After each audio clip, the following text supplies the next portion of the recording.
तुम्हा सगळ्यांचं खूप खूप स्वागत आजच्या या एनर्जेटिक क्लासमध्ये. तुम्ही जर सगळ्यांनी तुमचे व्हिडिओ चालू ठेवले तर मला शिकवायला मजा येईल. मी कनेक्ट होऊ शकेन तुमच्या सगळ्यांशी, तुम्ही माझ्याशी कनेक्ट होऊ शकताय. तुमच्या अशा ब्लँक वॉल्स कडे बघायला मला अजिबात नाही आवडत. छान सुंदर चेहरे आहेत तुमचे, मला सगळ्यांचे चेहरे दिसू देत. जे लोक ऑफिसमधून अटेंड करतायत त्यांना एक्सक्यूज आहे, काहीच प्रॉब्लेम नाही. So let's begin with the class. मला थोडं सांगाल का कोण कोण कुठून कुठून जॉईन करतंय? मी थोडी माझी माहिती देते. मी doctor Arya Jondhale. By profession मी डॉक्टर आहे, फिजिओथेरपिस्ट आहे आणि गेले 10 वर्ष मी पुण्यामध्ये प्रॅक्टिस करते. पण आजचा आपला विषय वेगळा आहे. मी ऑकल्ट हिलिंग म्हणजे जे गूढ रहस्य, रेकी, प्राणिक हिलिंग, न्यूमरोलॉजी अशा संदर्भात आज आपण या क्लासमध्ये भेटलेलो आहोत. सो गेले 7 वर्षांची माझी प्रॅक्टिस आहे. मी या फील्डमध्ये कार्यरत आहे आणि मी पुण्यातून आहे. सो तुम्ही जर मला इथे मेसेज टाकले चॅट बॉक्स मध्ये की तुम्ही कुठून जॉईन झालेले आहात तर मला कळेल. ओके, मुंबई. अजून कोण कोण कुठून आहे? पुण्यातले कोण कोण आहेत? आउट ऑफ पुणे कोण कोण आहेत? थोडंसं मला कळलं तर जरा मजा येऊन जाईल.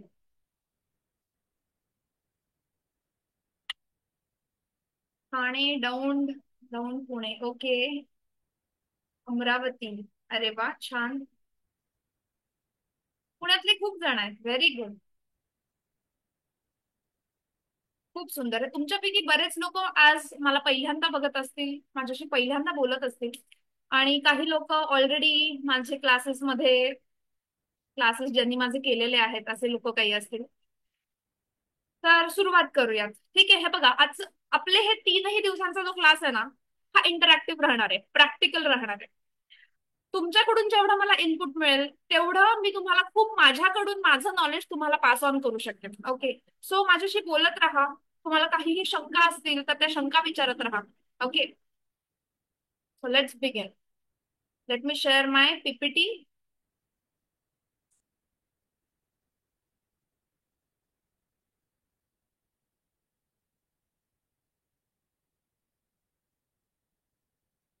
एकच मिनिट.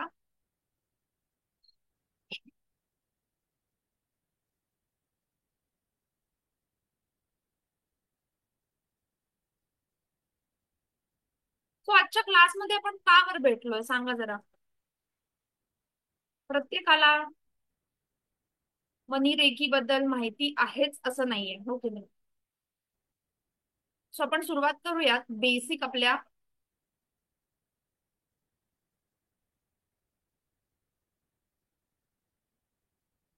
ओके. माझा स्क्रीन आहे का? माझा स्क्रीन दिसतोय का सगळ्यांना?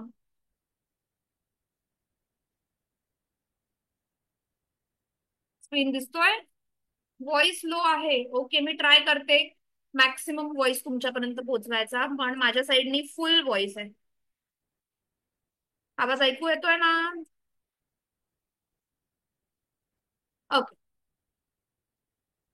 सो मनी रेकी तर पहिल्यांदा म्हणजे जे मनी रेकी हिलर्स आपल्याकडे जर कोणी असतील, आपण आता नंतर आपण क्वेश्चन आन्सर सेशन मध्ये ते विचारूया. सो रेकी म्हणजे काय थोडस सांगते. ओके. सो रेकी म्हणजे समथिंग, जॅपनीज शब्द आहे हा. रेकी म्हणजे ब्रह्मांडीय ऊर्जा. ठीक आहे. रे म्हणजे युनिव्हर्सल. ठीक आहे. What is ray? REI. रे म्हणजे ब्रह्मांडीय, युनिव्हर्सल. ओके. आणि की, की म्हणजे एनर्जी, की म्हणजे ऊर्जा. ओके. सो प्रत्येक भागामध्ये, प्रत्येक देशामध्ये याला वेगवेगळी नाव आहे. आपल्या भारतामध्ये याला प्राण ऊर्जा म्हणतात, बरोबर. अ, अमेरिकेत, US साईडला, ऑस्ट्रेलिया साईडला ह्याला एनर्जी म्हणतात, लाईफ फोर्स म्हणतात. जो की प्रत्येक लिव्हिंग बिंग मध्ये जो आहे तो life force, life. Okay. Japanese, China, Korea या एरियामध्ये यांना रेकी म्हणतात. So it is nothing but the same energy. तुम्ही मला सांगा, सूर्य एकच आहे की नाही? चंद्र एकच आहे? हे सगळं ब्रह्मांड आहे ज्याच्यामध्ये आपण राहतोय. ऍक्च्युअल एकच आहे, पण प्रत्येक ठिकाणी त्याला नाव वेगळं आहे, त्याला बघायची पद्धत वेगळी आहे. पण सूर्य आपल्याला सेम एनर्जी देणार आहे, चंद्र आपल्याला सेम एनर्जी देणार आहे, बरोबर की नाही? जे झाड असेल, एखादं मनी ट्री आपण घरात लावलं तर ते भारतामध्ये पण सेम एनर्जी देणार आहे, अमेरिकेमध्ये पण सेमच एनर्जी देणार आहे. Okay. So basic life force जो आहे तो सगळीकडे सेम आहे, नावं वेगळी असते. ओके. सो हा जो ब्रह्मांडीय ऊर्जा आहे ती म्हणजे नक्की काय? अजून एक थोडासा छोटासा उदाहरण देऊन सांगते, ठीक आहे. आता मी मेडिकल फील्डमध्ये आहे, 10 वर्षांची प्रॅक्टिस आहे, हॉस्पिटल्समध्ये, प्रायव्हेट प्रॅक्टिसमध्ये मी प्रॅक्टिस करते. आपण खूप काही एखादं सिरियस काही खूप डेंजर आजार झाला, आपण ऍडमिट होतो. ठीक आहे, एखादी व्यक्ती ऍडमिट झाली, आयसीयू मध्ये आहे, व्हेंटिलेटरवर आहे. व्हेंटिलेटर काय करतं?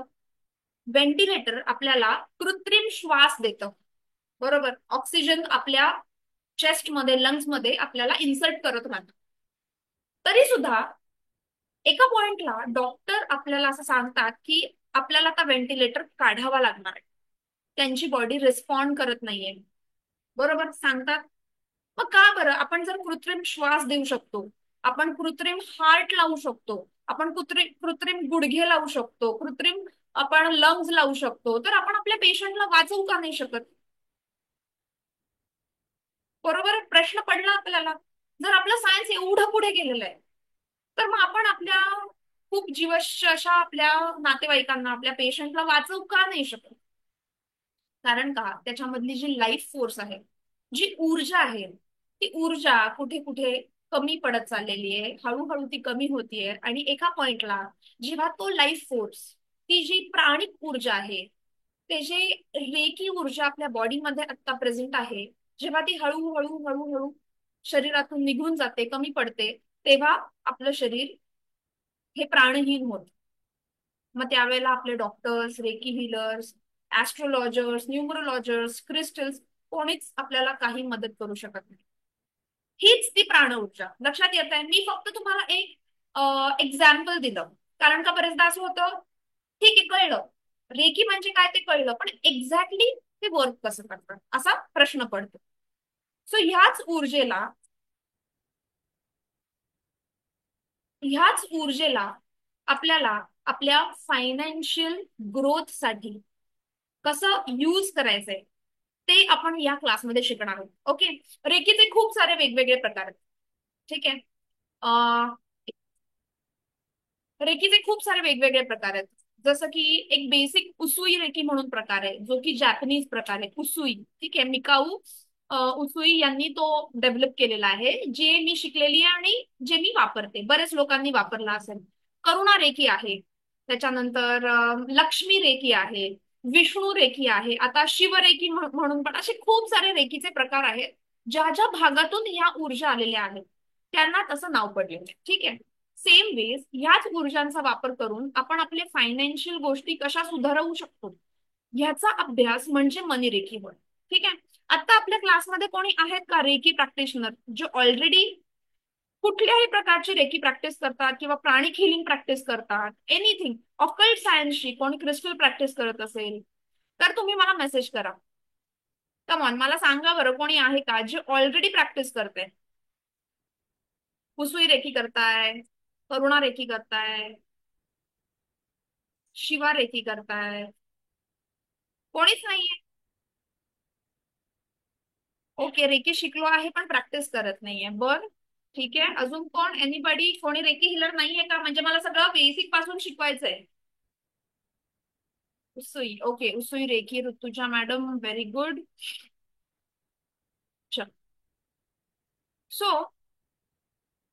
आपला 3 दिवसांचा क्लास आहे. या क्लासमध्ये आपण अथ ते इति म्हणजे A to Z शिकणार आहोत.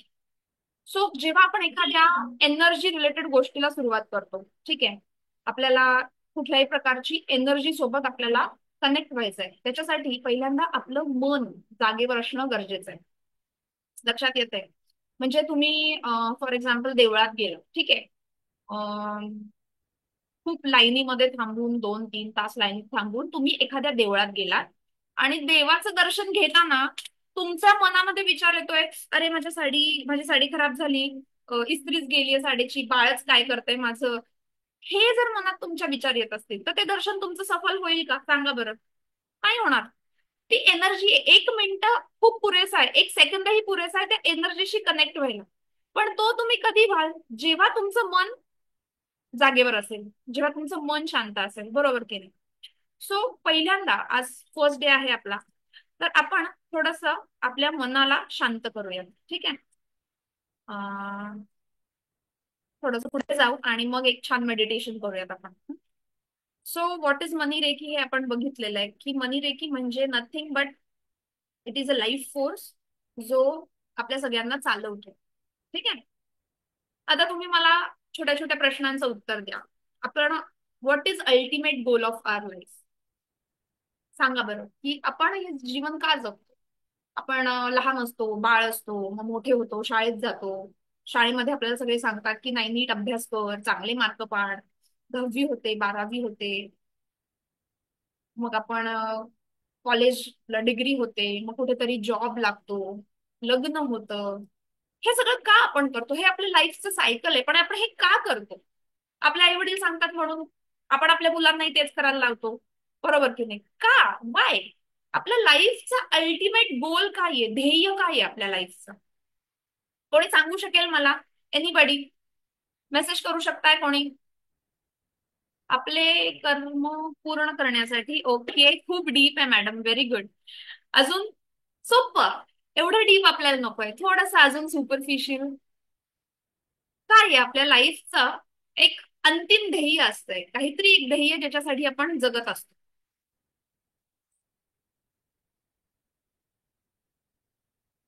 एक छोटीशी मुलगी आहे बघा, स्क्रीनवर दिसत असेल तुम्हाला, आणि ती हसतीये. तिच्या चेहऱ्यावरून आपल्याला एक आनंद, हास्य, हॅपीनेस येतोय की नाही? बरोबर. सर ऍक्च्युली जर आपण खूप शांततेत विचार केला ना, तर सुखी आणि आनंदी जीवन जगणे हाच आपल्या आयुष्याचा ना एक, काय म्हणतो ना, गोल असतो. आपल्याला चांगले मार्क मिळाले, चांगलं कॉलेज आलं, आपण सुखी होतो, आनंदी होतो, खुश होतो. बरोबर. आपले आई वडील खुश होतात. चांगल्या पगाराचा जॉब मिळाला, आई वडील खुश, आपण खुश. मग पुढे जाऊन आपली मुलं, पोरं बाळ, त्याच्यामध्ये आपण फक्त सुख हवं असतं. आपल्याला आपल्याला फक्त हॅपीनेस हवा असतो. बरोबर की नाही? जे मी बोलतेय ते तुम्हाला पटतंय का? मला मेसेज करून सांगा. आपण असं, तुम्ही कुठलीच गोष्ट मला डिनाय नाही करू शकत की ज्याच्यामुळे ती ती गोष्ट तुम्ही करताय आणि त्याच्यात तुम्हाला आनंद मिळत नाहीये. हा, आता एखाद्या वेळेला जॉबमध्ये आपल्याला स्ट्रेस असतो, आपल्याला इच्छा नसतानाही पैशासाठी जॉब करावा लागत असतो. पण आपण तेही सुखासाठीच करत असतो ना. बरोबर. कुठेतरी तो मंथ एंडला जी सॅलरी मिळणार आहे त्याने आपल्याला हॅपीनेस मिळतो, त्याच्यासाठीच आपण करतोय. दुनिया में आए हैं तो जीना ही पडेगा. बरोबर. सो आपण आतापर्यंत या आयुष्यामध्ये ज्याही गोष्टी करतो, तो आपल्या आनंदासाठी, समाधानासाठी आणि हॅपीनेससाठी. पण बघा गंमत काय होते, आपण जसं कॉलेजच्या बाहेर पडतो तसं एक एक जबाबदाऱ्या आपल्यावर पडायला लागतात. ठीक आहे? मग पहिल्यांदा घरच्यांची जबाबदारी, लग्न झालं असेल तर बायकोची जबाबदारी किंवा नवऱ्याची जबाबदारी. स्त्री पुरुषांचं थोडंफार वेगळं आहे, पण इव्हेंच्युअली सेमच होतं. मग त्याच्यानंतर मग घरातली कामं आवरा, मग मुलं बाळांना सांभाळा, मग त्यांच्या शिक्षणासाठी त्यांची जबाबदारी. हो की नाही? मग आपण घर घेतो, आपल्याला वाटतं आपलं घर व्हावं. मग त्या घराचे हप्ते चालू होतात, रेंट चालू होतो. अशा एक एक एक एक जबाबदाऱ्या, रिस्पॉन्सिबिलिटीज जेव्हा आपल्या अंगावर पडतात, तेव्हा या हॅपीनेसचं काय होतं? बरोबर. एवढा हॅपीनेस आपण सहज उपभोगू शकतो का जेवढी लहान मुलं हॅपी असतात? जबाबदाऱ्यांमुळे कुठेतरी आपल्या आनंदाला एक छोटस ग्रहण लागतं. ठीक आहे? जेवढं इझिली आपण आनंदी झालो पाहिजे, ते आपण नाही होऊ शकत. ओके. सो आपल्या जीवनाचे ना खरे फक्त चारच पैलू आहेत. मी तुम्हाला सांगते, एकच मिशन. आपल्या जीवनाचे ना फक्त चारच पैलू आहेत. एक म्हणजे, पहिलं म्हणजे आपलं मन, मनोमय शरीर. आपलं मन सुखी आहे का ते बघायचं. दुसरं म्हणजे आपलं शरीर. बरोबर. आपल्याकडे कितीही पैसा असला, आपल्याकडे कितीही नातेवाईक असले, तरी आपलं जर शरीर आपल्याला साथ देत नसेल तर उपयोग नाही. बरोबर की नाही? सो दुसरा पैलू म्हणजे आपलं शरीर, आपली हेल्थ. पहिल्यांदा मेंटल हेल्थ, नंतर फिजिकल हेल्थ. ओके. तिसरं म्हणजे आपले रिलेशनशिप्स. आता रिलेशनशिप म्हणजे असे नाही ना, नातेवाईक माझ्या लग्नात 1000 लोक आले होते, तसं नाही. कोणीतरी 2 4 5च लोक असतात जे आपल्या खूप मनाला इथे असतात, की आपला प्रत्येक लाईफ मधला प्रत्येक छोटं छोटं आनंद, छोटं छोटं सुख, समाधान आपल्याला त्याच लोकांसोबत आपल्याला शेअर करायचं असतं. मे बी आपले आई वडील असतील, आपला नवरा, आपली मुलं. ऍक्च्युली आपल्याला फक्त कमी छोट्या लोकांची गरज असते. आपण खूप नातेवाईक आहेत, माझ्या बर्थडेला मी लाखो लोकांना बोलवून लाखो खर्च केले, याची खरंच काही गरज नसते. जे आपल्याला सांभाळून घेणारे असतात ना, ते फक्त 2 4च लोक असतात. तर ते रिलेशनशिप्स आपल्या घरच्यांसोबत कसे आहेत, आपल्या आई वडिलांसोबत, आपल्या नवऱ्यासोबत किंवा बायकोसोबत, स्पाऊस आपण म्हणूयात, आपल्या मुलांसोबत कसे आहेत, हे रिलेशनशिप्स महत्वाचे. आणि चौथं म्हणजे या तीनही गोष्टीला, आपले मेंटल हेल्थ, फिजिकल हेल्थ आणि आपले रिलेशनशिप्स, या तीनही गोष्टीला सांभाळणारी अशी एक एनर्जी म्हणजे फायनान्शियल एनर्जी. तुम्ही मला सांगा, एखाद्या व्यक्तीकडे पैसेच नाहीये, ठीक आहे, मेंटली तो स्टेबल राहील का? राहील? मला तर नाही वाटत. तुम्हाला काय वाटतं? थोडस चॅटबॉक्स मध्ये मेसेज टाईप करा, एखाद्या व्यक्तीकडे पैसेच नाहीये, त्याला पाहिजे आहेत 50,000 आणि त्याला मिळत आहेत 40,000, तर तो मेंटली स्टेबल राहील का? समाधानी राहील, हॅपी राहील? आता जर तो मेंटली स्टेबल, हॅपी नसेल, तर त्यांची बॉडी त्याला साथ देईल का? त्याची फिजिकल हेल्थ डिटोरिएट व्हायला लागेल, बरोबर. अजून एक पुढची गोष्ट, जर फिजिकल हेल्थला प्रॉब्लेम यायला लागला, डॉक्टरांकडे जायचंय, ऑपरेशन करायचंय, काहीही संदर्भ द्यायला लागला, पैसे लागणार आहेत, बरोबर. त्यामुळे आपल्या लाईफमध्ये आपण ही जी मनी एनर्जी आहे, ही जी फायनान्शियल एनर्जी आहे, आर्थिक ऊर्जा आहे, ह्याला आपण नेहमी चौथं स्थान किंवा शेवटचं स्थान देतो. पण असं नाहीये. तुमच्याकडे जर फायनान्शियल तुम्ही स्टेबल असाल, तर बाकीच्या गोष्टी आपोआप तुम्ही वरती वरती वरती उचलू शकता. रिलेशनशिप्स, तुमच्याकडे पैसे असतील तर तुम्ही रिलेशनशिप्सला वेळ देऊ शकता, तुम्हाला त्यांना एक चांगले काही क्षण देता येतील, फिरायला जाता येईल, बरोबर. सो ह्या सगळ्या गोष्टी आहेत ज्याच्यामुळे मनी रेकी मध्ये मला जास्त इंटरेस्ट आला. माझ्या लाईफमध्ये आधी मनी रेकी आली. मनी रेकीची प्रॅक्टिस सुरुवात केल्यानंतर माझ्या लाईफमध्ये जे चेंजेस झाले, मग ते बघून मला वाटलं की उसुई रेकी पण शिकावी. मग मी उसुई रेकी शिकले. बट मनी रेकी माझ्या लाईफमध्ये आधी आली आणि मी देवाला आणि माझ्या गुरूंना खूप म्हणजे ग्रेटफुल आहे त्याबद्दल. ओके. शुअर. सो हे जे मी बोलतीये, हे तुम्ही प्रयत्न करा की तुमच्याकडे ह्याचे नोट्स काढा. आता जे मी बोलले की आपल्या जीवनातले 4 पैलू असतात, एक मेंटल, फिजिकल, इमोशनल म्हणजे रिलेशनशिप्स आणि फायनान्स, हे 4 पैलू आहेत. या स्तंभांवर आपलं लाईफ, काय म्हणतो ना, आपली बिल्डिंग, आपल्या लाईफची जी बिल्डिंग आहे, ही या 4 स्तंभांवर मेन उभी राहिलेली आहे. तर ह्याच्यातले 4ही स्तंभ आपल्याला हवेत. असं नाही की फक्त फायनान्स बघायचा आहे, पण जर फायनान्शियल हेल्थ आपली चांगली असेल, तर बाकीच्या 3 गोष्टी आपल्याला इझिली हँडल करता येतात. ओके. आहोत का आपण सगळे एका पेजवर? समजताय मी काय बोलतीये?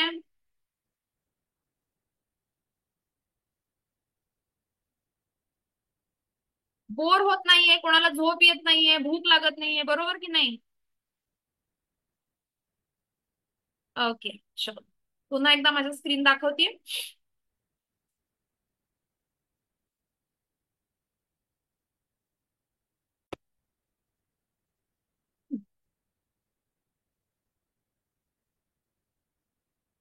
या आनंदासाठी आपण सगळं करतो. आता तुम्हाला तुमच्या मनाबद्दल काय माहितीये, तुमच्या माइंड बद्दल काय माहितीये, एनिथिंग? कोणी टायटॅनिक मूवी बघितलाय? जुना मूवी आहे तसा, म्हणजे मी लहान असताना मी बघितलेला आहे, त्यामुळे तुम्ही सगळ्यांनी तर बघितलाच असेल टायटॅनिक. ओके, इंग्लिश मूवी आहे, हिंदीमध्ये पण डब आलेले आहेत. तर त्या मूवीमध्ये एक मोठं जहाज असतं, लोखंडाचं बनवलेलं मोठं जहाज, एका आईसबर्गवर म्हणजे एका बर्फाच्या मोठ्या शिळेवरती ते जाऊन आदळतं. आणि तो धक्का एवढा मोठा असतो की ते अख्खं जहाज त्याच्यामध्ये बुडून जातं. ठीक आहे. नंतर जसं जसं रिसर्च होता तसं ते कळतं की ती बर्फाची जी शिळा आहे, तो जो आईसबर्ग आहे, तो दिसायला असा फक्त 8-10 फुटांचाच दिसतोय. पण खाली खोल समुद्रामध्ये तो त्याच्या 4 पट 5 पट मोठा आहे. लक्षात येत आहे. तर त्याचप्रमाणे त्या आईसबर्ग प्रमाणे आपलं जे मन आहे ना, जे आपण वरतून आपलं दाखवतो, लोकांसाठी जे दाखवतो, आपल्या मनात जे विचार चाललेले असतात, हे वरवरचं जे मन आहे ना, याला आपण कॉन्शियस माइंड म्हणतो. ओके. आणि जे खोल आतमध्ये डीप इनसाइड कुठेतरी तुमच्या आतमध्ये ते असतं. अचानक कधीतरी मनामध्ये विचार येतात. तुम्ही कधी कधी खूप हॅपी असता, कधी कधी खूप कन्फ्युज्ड असता, कधी भीतीमध्ये असता. हे जे आतले इमोशन्स आहेत ना, हे आतले इमोशन्स म्हणजे सबकॉन्शियस किंवा अनकॉन्शियस माइंड. ओके. सो आपल्या मनात आपले जे माइंड आहे, त्या माइंड आपण जे नॉर्मली विचार करतो, त्या कॉन्शियस माइंडचं काम काय मी सांगते. आपले डेली ड्युटी. ओके. म्हणजे आता मला सकाळी 6 वाजता उठायचंय. उठल्यानंतर मला चहा ठेवायचा आहे किंवा मला ब्रेकफास्ट बनवायचा आहे. मग मला वॉकला जाऊन यायचं आहे. मला 10 वाजता माझी बस येणार आहे. हे जे कॉन्शियस विचार आपल्या मनात चाललेले असतात, हे सगळे आपले कॉन्शियस माइंड करतं. आणि हे फक्त 5 ते 7% यूज करतं. आपण आपल्या माइंडचा फक्त 5 ते 7% हिस्सा जो आहे तो कॉन्शियस माइंडसाठी यूज करतो. लक्षात येत आहे. ह्याच्यामध्ये लॉजिक्स येतात, रिझनिंग येतं. म्हणजे आता फॉर एक्झाम्पल मला 15 मिनिटं उशीर झालाय ऑफिसला, तर मी माझ्या बॉसला काय बरं रिझन देऊ. बस उशिरा आली, ट्रॅफिक मध्ये अडकलो. यु नो, जे लॉजिकल आणि रिझनिंग आपल्या माइंड मध्ये येतं ना, ते सगळे लॉजिक्स आपल्या कॉन्शियस माइंड मधून येतात. हा भाग पण महत्वाचा आहे. पण त्याच्या पुढे जाऊन जो आपला अनकॉन्शियस माइंड किंवा सबकॉन्शियस माइंड जे आहे, ते आपल्याला 93 to 95% आपण यूज करत असतो. लक्षात घ्या. आपल्याला कळतही नाही, आपलं सबकॉन्शियस असं वर्क करत असतं. ओके. सो आता जे डे ड्रीमिंग असतं, आपण कधी कधी खयालो में राहतो बघा, की आपलं काम चालू आहे पण मनामध्ये काहीतरी वेगळेच विचार येत असतात. बरेचदा मेडिटेशनला बसल्यावर असं होतं की मेडिटेशनला बसलो की आपल्या माइंड मध्ये काही ना काहीतरी मागचे पुढचे किंवा आता चालू असलेले काही ना काहीतरी विचार येत राहतात. याला म्हणतात डे ड्रीमिंग किंवा अति विचार करणं. जेव्हा आपलं सबकॉन्शियस माइंड सतत सतत सतत आपल्याला काही ना काहीतरी थॉट्स देत राहतं, विचार देत राहतं, इट मीन्स की तुमचं सबकॉन्शियस माइंड तुमच्या कंट्रोलमध्ये नाहीये. जेव्हा तुमच्या माइंडमध्ये एक 10 मिनिटं जरी अशी गेली की काहीच विचार आलेले नाहीये, तुम्ही शांत आहात, तेव्हा ऍक्च्युअली तुम्हाला एवढं फ्रेश आणि एवढं रिलॅक्स वाटतं, जेव्हा तुमचं सबकॉन्शियस तुमच्या कंट्रोलमध्ये येतं. ठीक आहे. सो सबकॉन्शियस माइंडचं काम काय आहे. हॅपीनेस. तुम्हाला जोही इमोशन्स तुमचे सगळे आहेत, मग इमोशन्स म्हणजे काय, सगळ्या भावना तुमच्या. मग मग आनंदी राहणं, राग येणं, चिडचिड होणं, जेलसी, एखाद्याबद्दल ईर्ष्या वाटणं, हेट्रेट, प्रेम किंवा सेक्सच्या संदर्भातल्या गोष्टी, ह्या सगळ्या आपल्या सबकॉन्शियस माइंड मधून येत असतात. आता सबकॉन्शियस माइंड मध्ये ह्या गोष्टी जातात कुठून. आपण जे डेली ऍक्टिव्हिटीज करतो ना, म्हणजे कॉन्शियस माइंडनी आपण जे डेली ऍक्टिव्हिटीज करतो, त्याच्यातूनच गोष्टी सबकॉन्शियस मध्ये जात असतात. लक्षात येत आहे. एक सोपं उदाहरण सांगते. ठीक आहे. आतापर्यंत कोणी असा अनुभव घेतलाय की जर भूताचा मूवी बघितला, एखादा हॉरर सिनेमा बघितला, ठीक आहे, तर पुढे 1-2 दिवस घरामध्ये एकट्याला राहायला भीती वाटते, अंधाऱ्या खोलीत जायला भीती वाटते, पटकन आपण लाईट लावतो. असं होतं का कोणाला. किंवा जेव्हा एखादं, आता जशी आता मागच्या आठवड्यात न्यूज आली होती, पहलगामवर हल्ला झाला, हिंदू मुस्लिम मध्ये बरेच वाद आहेत, कोणाकोणाच्या डोक्यात फिरायला जाताना भीती यायला लागली. बरोबर. हे आपलं कॉन्शियस माइंड जे ऍब्झॉर्ब करतं, ते सबकॉन्शियस माइंड पिकवतं. ओके. म्हणजे आपलं जे सबकॉन्शियस माइंड आहे, ती एका शेतीसारखं ते काम करतं. तुम्ही जे बियाणं त्याच्यामध्ये टाकणार आहात, ते झाड तुम्हाला येणार आहे. त्याला फक्त एवढंच माहितीये, जे मला मिळेल, जे इन्फॉर्मेशन मला मिळेल, जे नॉलेज मला मिळेल, त्याला मी फुलवणार आहे. तुम्ही निगेटिव्ह इन्फॉर्मेशन दिली, तुम्ही निगेटिव्ह नॉलेज दिलं, तर निगेटिव्ह दिलं तर तुमच्या सबकॉन्शियस मध्ये निगेटिव्ह जाणार. ओके. हम्म, येतंय लक्षात. बरोबर, कोणाची डेथ झाली तर असं फील होतं की अरे आता आपल्याकडे जास्त लक्ष द्यायला पाहिजे. स्पेसिफिक जर कोणी यंग व्यक्ती आपल्या आजूबाजूचं किंवा ओळखीच्यांमधलं जर एखादं यंग व्यक्ती गेली तर आपल्याला लगेच आपल्या घरच्यांबद्दल आपण इन्सिक्युअर फील करायला लागतो. आपण लगेच थोडं हेल्दी खायला लागू, वॉकिंगला जायला लागू की नाही नाही स्वतःची काळजी घ्यायला पाहिजे. पण ते 4 दिवसासाठी असतं, ओके. सो आतापर्यंत आपण बघितलं की आपलं माइंड वर्क कसं करतं. आपलं सबकॉन्शियस ही एक शेती आहे. तुम्ही त्या शेतीमध्ये जे काय पेराल, बरोबर, ते तुम्हाला उगवणार आहे. तर आता थोडस फायनान्शियल, आपले सबकॉन्शियस माइंड मध्ये फायनान्शियल काय बिलीफ्स आहेत ते आपण बघूयात. कोणाकोणाला लहानपणी असं सांगितलंय की अंथरूण पाहून पाय पसरायचे, बरोबर, सांगितलं गेलंय आपल्याला. काही काही बिलीफ्स आहेत पैशाबद्दलचे जे की आपल्याला आपल्या पूर्वजांपासून, आपल्या घरातूनच ते निगेटिव्ह बिलीफ्स आपल्या माइंड मध्ये पेरले जातात. दुसरा गोष्ट म्हणजे पैसा हा खराब आहे, पैसा नाती खराब करते, पैसा आला की माणसं बदलतात, असं कोणाला सांगितलं गेलंय? कोणी हे ऐकलंय? पैसा महत्वाचा नाहीये, नाती महत्वाची. म्हणजे बरेचदा असं होतं ना की ऑफिसचं काही काम असेल किंवा तुमच्या बिझनेसचं काही काम असेल आणि एखादं लग्न आलं त्याच टाइम मध्ये, आणि आपण लग्नाला जायला नाही म्हटलं की आपले आई वडील नक्की हा टोमणा मारतात. मला तरी खूपदा बसलेला आहे. तुम्हाला कितीदा बसलेला आहे? पैसा महत्वाचा नाहीये, नाती महत्वाची, नातीच पुढे मदत करणार आहेत. अजून काय काय निगेटिव्ह बिलीफ तुम्हाला वाटतात की हे आपल्याला आलेले आहेत?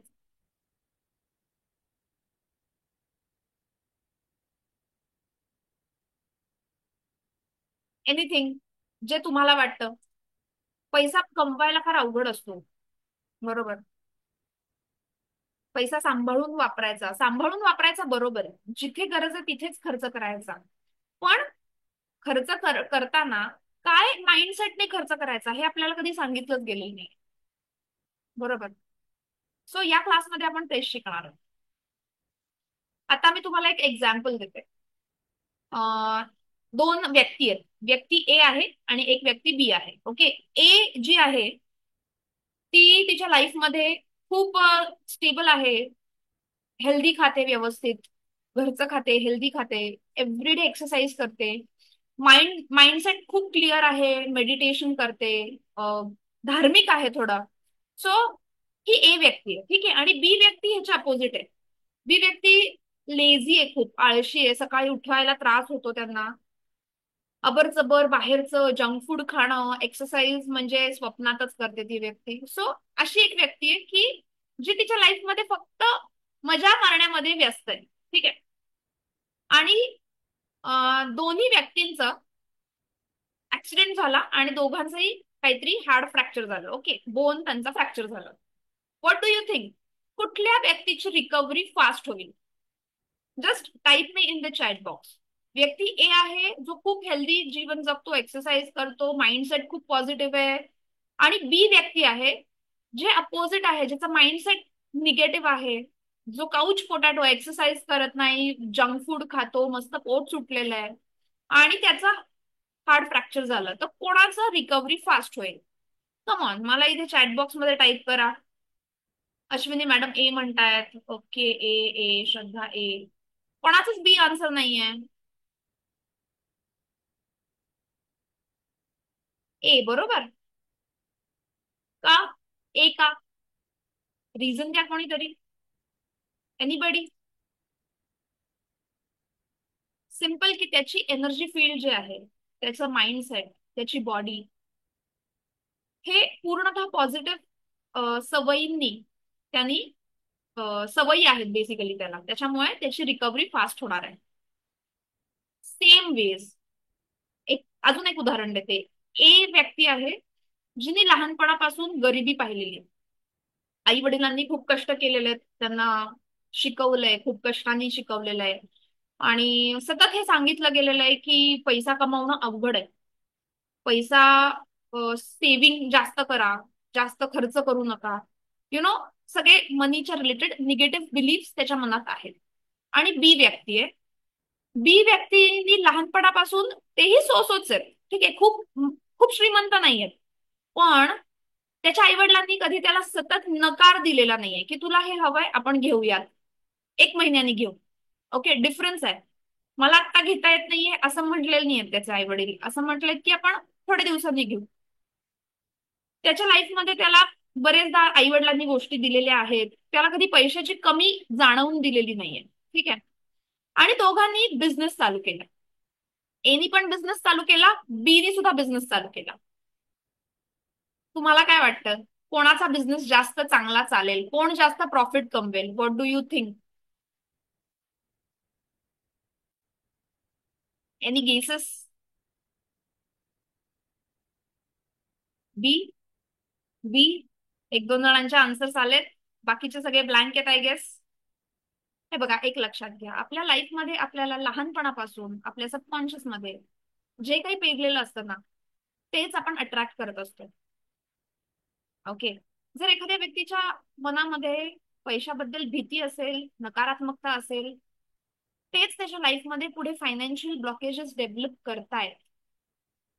आणि एखादी व्यक्ती भले तो एवढा शिकलेला नाहीये, पण त्याच्या मनात आहे की ठीक आहे, इझी आहे, होऊन जाईल, मिळेल आपल्याला. त्याचा जो माइंडसेट आहे ना मनी बद्दल, फायनान्स बद्दल, जर तो पॉझिटिव्ह असेल तर त्याला पॉझिटिव्हच एनर्जी अट्रॅक्ट होणार आहे. लक्षात येत आहे मी जे काय बोलतीये ते?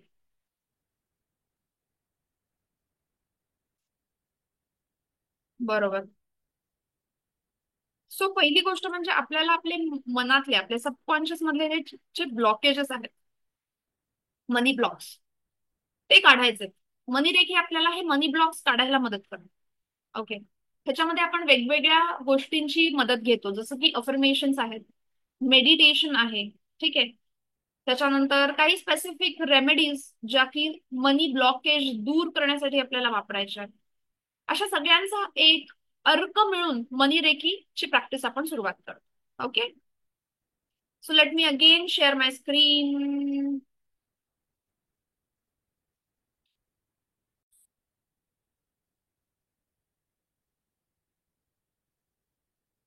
तो काय प्रकारचे ब्लॉकेजेस असतात बघा. ब्लॉकेजेस म्हणजे मराठीमध्ये ब्लॉकेजेस म्हणजे अडथळे. ज्या लोकांना थोडासा प्रॉब्लेम होतो मराठी इंग्लिश कळत नाही, म्हणून मी दोन्ही गोष्टींना इंग्लिश आणि मराठीमध्ये म्हणजे विस्तारित करून सांगते. सो अडथळे, आता बघा, बरेच लोकांचे माझ्याकडे कन्सल्टेशन्सला येतात. सो असा प्रॉब्लेम असतो की मी काहीही काम चालू केलं ना की अडथळे येतात. जे असं सरळ जाऊन ए टू बी जायचं जे काम आहे ना, ते कधीच ए टू बी जाणार नाही. ते सगळीकडे फिरणार, इकडे इकडे, इकडे जा तिकडे जा तिकडे जा, मगच ते काम होणार. ज्याला 2 दिवस लागणार आहेत त्याला महिना जाणार. याला आपण म्हणतो अडथळे, की आपल्या कामामध्ये येणारे अडथळे.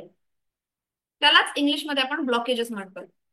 आता ब्लॉकेजेस म्हणजे काय असतं, तर पहिलं जसं आता मी तुम्हाला एक्सप्लेन केलं की सबकॉन्शियसचे ब्लॉकेजेस, जे की आपण स्वतः इन्व्हाइट करत असतो. आपण स्वतःला त्यांना आमंत्रण देत असतो की या या या माझ्या लाईफमध्ये या, ब्लॉकेज करा. कारण का आपल्या सबकॉन्शियस माइंडला हे कळतच नाहीये की आपण हे ब्लॉकेज डेव्हलप करतोय. काही लोक असतात बघा, त्यांच्या लाईफमध्ये कितीही चांगलं झालं ना, ते चांगल्या गोष्टीकडे नाही बघणार. त्याच्यामध्ये थोडस जर त्यांच्या मनाविरुद्ध झालं असेल ना, ते आपल्याला आधी फोन करून ते सांगणार, बघ ना यार हे असं झालं. मग आपण विचारलं ना की पुढे काय झालं, एंडला काय झालं, ते पॉझिटिव्ह असतं. पण आपल्याला आधी पॉझिटिव्ह न्यूज नाही सांगणार, आधी निगेटिव्ह न्यूज सांगणार. असतात असे आपले काही ओळखीचे लोक असतील, किंवा काही लोकांना असं असतं की सगळं काही घरात आहे, म्हणजे वर्क फ्रॉम होम जॉब, निवांत लाखो रुपये मिळत आहेत, तरी त्यांना प्रॉब्लेम काय, माझं खूपच लॉंग सिटिंग वर्क आहे. अरे बाहेर बघ जगामध्ये लोक एवढं ट्रॅव्हल करून जात आहेत, घाम गाळतायत, तरी तुझ्या एवढं सॅलरी त्यांना नाहीये. तू छान एसी मध्ये काम करणार आहेस, तुला फक्त सिटिंग वर्क आहे म्हणून तुझी कंबर दुखते. सो आपण काय बघतोय, आपण काय ऍब्झॉर्ब करतोय, हे फार महत्वाचं आहे. जर आपण फक्त निगेटिव्ह गोष्टी बघत असू, ऍब्झॉर्ब करत असू, तर आपल्याला हे ब्लॉकेज आपणच डेव्हलप करतोय. सो सबकॉन्शियस मधले अडथळे, ठीक आहे, आपल्या मनातून आपण डेव्हलप केलेले. आता आपण रेकी फील्डचा विचार करतोय, त्यामुळे एनर्जी ब्लॉकेजेस कशामुळे असू शकतात, म्हणजे पहिली गोष्ट म्हणजे आपली ऑरा, आपली जी आभामंडल आहे. आता हे जे शब्द आहेत काही लोकांसाठी नवीन असतील. उद्या मी ह्याचा अजून डिटेल सांगणार आहे की ऑरा म्हणजे काय, चक्र म्हणजे काय. हे सगळं मी उद्याच्या क्लासमध्ये, आज आपला बेसिक क्लास आहे सो मी फक्त ब्लॉकेजेस बद्दल बोलतो. सो एनर्जी ब्लॉक म्हणजे काय, की तुमचे आभा मंडल, तुमचा ऑरा जो आहे तो ब्लॉक आहे, तुमचे चक्रास ब्लॉक आहेत. तुम्ही ज्या वास्तूमध्ये बसून काम करताय, तुमचं ऑफिस, तुमचं दुकान, तुमचं घर, त्या वास्तूमध्ये वास्तुदोष आहे किंवा तिथे वास्तूमध्ये ब्लॉकेजेस आहेत, म्हणून तुमची एनर्जी वाढत नाहीये. नंबर्स, न्यूमरोलॉजी किंवा ऍस्ट्रोलॉजी, तुमच्या जे नंबर्स आहेत, जन्म दिनांक, तुमची जी रास आहे, ह्या गोष्टींमध्ये काही ग्रह दोष आहेत. सो असे काही ब्लॉकेजेस आहेत ज्याला आपण एनर्जी ब्लॉक म्हणतो. कार्मिक ब्लॉकेजेस, आता कार्मिक म्हणजे काय, कर्म, आपण जे काम करतो लहानपणापासून, आपण काही ना काहीतरी अशी कर्म केलेली आहेत ज्याच्यामुळे आपल्याला आपल्या लाईफमध्ये अडथळे येत आहेत, लहानपणापासून किंवा मागच्या जन्मीपासून. त्यालाच आपण म्हणतो पास्ट लाईफ ब्लॉकेजेस. तुम्हाला, जर तुम्ही थोडस धार्मिक असाल तर तुम्हाला ही कन्सेप्ट माहिती असेल की आपला जो आत्ताचा जन्म आहे, आपला आत्मा जन्म घेतो, आपलं शरीर हे नवीन नव्याने आपल्याला मिळत असतं. It's just like a cloth. आपलं जे शरीर आहे हे कपड्यासारखं आहे, आपला आत्मा हे कपडे बदलत असतो. सो आत्ता आपण ह्या शरीरात आहोत आणि आपण पैसे कमवण्याचा विचार करतो, पण सेम आधीच्या जन्मात आपण काही ना काहीतरी अशी कृत्य केलेली आहेत ज्याच्यामुळे आपल्याला आत्ताचे अडथळे, आपल्याला आत्ताचे ब्लॉकेजेस येत आहेत. सो त्याला आपण म्हणतो पास्ट लाईफ ब्लॉकेजेस. आणि any other blockages, just like की नजर दोष असेल, काही बॅड स्पिरिट्स असतील, काही ब्लॅक मॅजिक सारख्या गोष्टी असतील की ज्या आजूबाजूला तुमच्या घडलेल्या आहेत, ज्याच्यामुळे तुमची प्रगती किंवा तुमचे फायनान्शियल ग्रोथ जी आहे ती आता हॅम्पर झालेली आहे. हे प्रॉब्लेम्स येतात. ठीक आहे. आता आपल्या लाईफमध्ये ह्या प्रॉब्लेम्सना, या अडथळ्यांना, या ब्लॉकेजेसना कमी करण्यासाठी आपल्याला मनी रेखीचा उपयोग करता येतो. मनी रेखी वर्क कशी करते? असे पैसे पडणार आहेत का? कोणाला असं वाटतंय की असे पैसे पडणार आहेत? एनीबडी? सो आजच्या पहिल्याच क्लासमध्ये मी हे क्लिअर करून टाकते की मनी रेकी केल्यामुळे असं काही होणार नाहीये की आकाशातून खूप सारे पैशांचा पाऊस पडेल किंवा तुम्हाला अचानक कुठलं तरी पैशाचं बॅग सापडेल, घबाड सापडेल, की तुमच्या प्लॉटमध्ये तुम्ही खोदकाम केलं आणि अरे मला पैशाचा हंडा सापडला, असं होणार नाहीये. लक्षात घेऊ. क्लिअर, मी क्लिअर करते, कारण का बरेच लोक मला फोन करून हे विचारतात की मॅडम मग मी मनी रेकी करते पण मला काही पैशाची बॅग सापडली नाही. सो आपण सगळ्या एका पेजवर असणं गरजेचं आहे. तुम्ही आणि मी, जे मी शिकवतेय ही कुठल्याही प्रकारच्या जादू टोणा नाहीये की तुम्ही असं काहीतरी कराल, की तुम्ही असं काहीतरी रेकी कराल आणि मग तुम्हाला खूप सारे पैशांचा पाऊस पडेल, असं इथे काहीही होणार नाहीये. ठीक आहे. सो मनी रेकी काम कसं करते? Just like a Google map.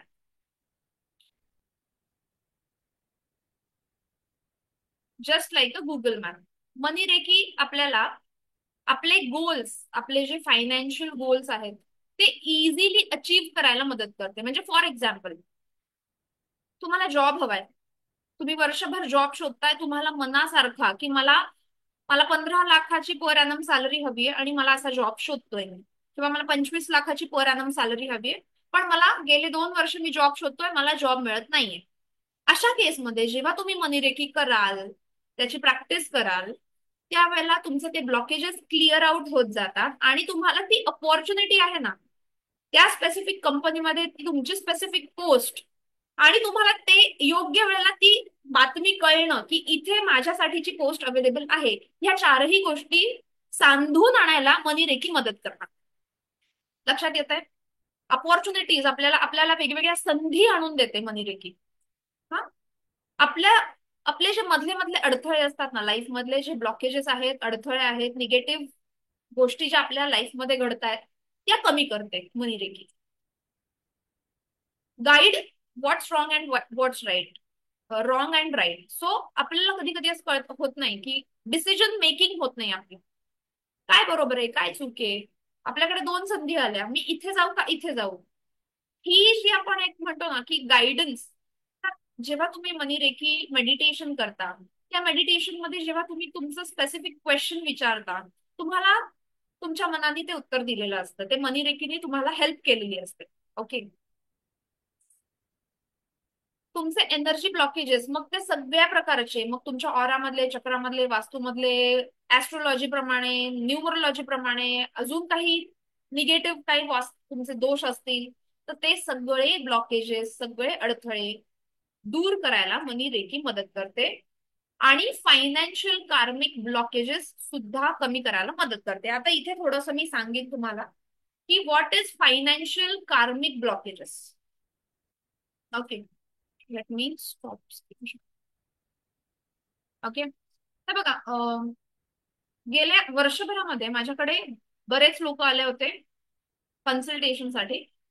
बरेच लोकांना फायनान्शियल प्रॉब्लेम येतात, काही लोकांना रिलेशनशिप मध्ये मुलं बाळ न होण्यामध्ये अशा काही गोष्टी असतात. पण हिस्ट्री बघितली, ठीक आहे, जे लोक माझ्याकडे आले होते स्पेसिफिक फायनान्शियल ज्यांना प्रॉब्लेम होते की कामच पुढे होत नाहीत, बिझनेस चालू केला, 1-2 महिने बिझनेस चांगला चालतो, पुढे ठप्प होऊन जातो. घर घ्यायचं असेल, सगळ्या गोष्टी होतात, एंड पर्यंत ती प्रोसेसच होत नाही. किंवा घर विकायचं असेल, एनिथिंग. तर ह्यांच्या जे मागच्या पिढ्या आहेत, मी आता आत्मिक नाही बोलत आहे, मी पिढ्यांचं बोलते. आपण ज्या घरात जन्म घेतलाय त्याच्या मागचे 2-3-4 पिढ्या, तर त्यांच्या मागच्या पिढ्यांमध्ये, याला आपण पितृदोष म्हणू शकतो, त्यांच्या मागच्या पिढ्यांमध्ये जे लोक होते ते सावकार होते. म्हणजे त्या ज्या गावामध्ये ती लोक होती त्या गावामध्ये हे लोक सावकारी करत होते. तर पूर्वीच्या काळी सावकार जे होते आत्ता सारखे नाहीयेत की बँक सारखं, तसं नसायचं. हे सावकार लोकांना थोडे जास्त व्याजदर लावायचे. त्यामुळे लोकांचं जे काही इन्कम असेल ते सगळं ते व्याज देण्यातच जायचं, इंटरेस्ट देण्यातच जायचं. त्यामुळे खूप लोकांचे तळतळाट की बाबा सावकार आपल्याला फसवतोय, हे तळतळाट त्यांना लागलेले आहेत. आणि you can say this is a bad financial कार्मिक ब्लॉकेजेस. ओके, जर आपण ज्या पिढीमध्ये, म्हणजे आपण ज्या घरामध्ये जन्माला आलेलो आहे त्या घरामध्ये असा काही मागचा प्रॉब्लेम असेल, तर असे फायनान्शियल कार्मिक ब्लॉकेजेस आपल्याला लागू शकतात. नॉट ओनली फक्त इट इज नॉट रिलेटेड की बाबा एखाद्या पिढीचा. कधी कधी असं होतं की घरातली एखादी स्त्री असते की जिचं सोनं नाणं किंवा तिचे पैसे किंवा तिच्या हक्काची जमीन घेतली गेलेली आहे, आणि मग तिचे काही निगेटिव्ह गोष्टी लागल्या आहेत. सो असं पुढच्या पिढ्यांना त्रास होऊ शकतो. सो हा त्रास सुद्धा आपल्याला मनी रेकी प्रॅक्टिस करून करून आपला कमी होतो. सो हे सगळे जेव्हा ब्लॉकेजेस आपल्या लाईफ मधून जातात तेव्हा आपल्याला अपॉर्च्युनिटीज मिळतात. आपल्याला जे काम करायचंय ते काम इझिली आणि फास्ट होऊ शकतं. ठीक आहे. सो आतापर्यंत मी जेही काही बोललेली आहे ते कळतंय? आहोत आपण एका सेम पेजवर आहोत? ओके. सो मनीरिकी अजून कशी वर्क करते, just like a Google map. आपण मोबाईलमध्ये गुगल मॅप लावतो. जर तुम्हाला पुण्यावरून पिंपरी चिंचवडला जायचं असेल तर तुम्ही गुगल मॅप मध्ये सांगितलं, तुमच्या सोसायटीचा ऍड्रेस टाकला, तर गुगल मॅप तुम्हाला फास्टेस्ट रूट दाखवतो, ज्याच्यामध्ये कमीत कमी तुम्हाला सिग्नल लागतील, कमीत कमी तुम्हाला ट्रॅफिक लागेल. त्याचप्रमाणे जेव्हा मनीरिकी आपण प्रॅक्टिस करतो त्यावेळेला आपलं जे डेस्टिनेशन, आपलं जे गोल आहे, ध्येय आहे, त्या गोलला फास्टेस्ट रूट आपल्याला मनी रेकी दाखवणार. Okay, so this is how money रेकी वर्क्स. आय गेस आतापर्यंतची कन्सेप्ट क्लिअर आहे. कोणीही मला फोन करून मेसेज करून विचारणार नाहीये की मॅडम मी एकदा मनी रेकी प्रॅक्टिस केली आणि मग मला बॅग मिळाली नाही किंवा माझ्याकडे पैशांचा पाऊस पडला नाही. ओके, एक मिनिट.